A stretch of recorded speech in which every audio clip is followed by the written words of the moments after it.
नमस्कार मित्रांनो, आपल्या यूट्यूब चॅनलवरती तुम्हा सर्वांचं पुन्हा एकदा स्वागत। भाजपाचे दिवंगत आमदार शिवाजीराव कर्डिले यांच्या निधनानंतर राहुरी विधानसभा मतदारसंघातील पोटनिवडणुकांकडे सर्वांचे लक्ष लागून होते। अखेर भारतीय जनता पक्षाने त्यांच्या मुलावर विश्वास ठेवत अक्षय कर्डिले यांना उमेदवारी जाहीर केली आहे। या निर्णयामुळे मतदारसंघातील राजकीय समीकरणांना वेग आला आहे। राहुरी मतदारसंघ हा मागील काही निवडणुकांपासून भाजपाचा मजबूत गड मानला जातो।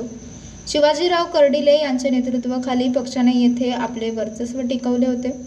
आता त्यांच्या निधनानंतर ही परंपरा कायम ठेवण्यासाठी अक्षय कर्डिले यांच्यावर पक्षाने विश्वास दाखवला आहे। ते सध्या शिवनिर्धार यात्रा यांच्या माध्यमातून मतदारांशी संपर्क साधत आहेत। तर दुसरीकडे राष्ट्रवादी काँग्रेस शरदचंद्र पवार गटाचे नेते व माजी मंत्री प्राजक्त तनपुरे यांनीही मतदारसंघात जन आशीर्वाद यात्रा काढून आपली ताकद दाखवण्यास सुरुवात केली आहे। मात्र त्यांनी अद्याप निवडणूक लढवण्याबाबत स्पष्ट भूमिका जाहीर केलेली नाही। त्यांच्या संभाव्य निर्णयाकडे सर्वांचे लक्ष लागले आहे। 2019च्या विधानसभा निवडणुकीत प्राजक्त तनपुरे यांनी शिवाजीराव कर्डिले यांचा पराभव करत मतदारसंघ जिंकला होता। त्यानंतर ते महाविकास आघाडी सरकारमध्ये ऊर्जा मंत्री झाले। मात्र स्थानिक पातळीवर अपेक्षित वर्चस्व निर्माण करण्यात ते कमी पडल्याचे राजकीय विश्लेषकांचे मत आहे। 2024च्या निवडणुकीत मात्र शिवाजीराव कर्डिले यांनी पुरागमन करत तनपुरे यांचा तब्बल 34,000 मतांनी पराभव केला।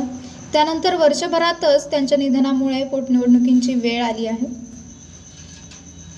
राहुरीत डॉक्टर बाबूराव तनपुरे सहकारी साखर कारखाना हा स्थानिक राजकारणाचा महत्त्वाचा मुद्दा ठरत आहे। या कारखान्यावर सुमारे 600 कोटी रुपयांचा कर्ज आहे।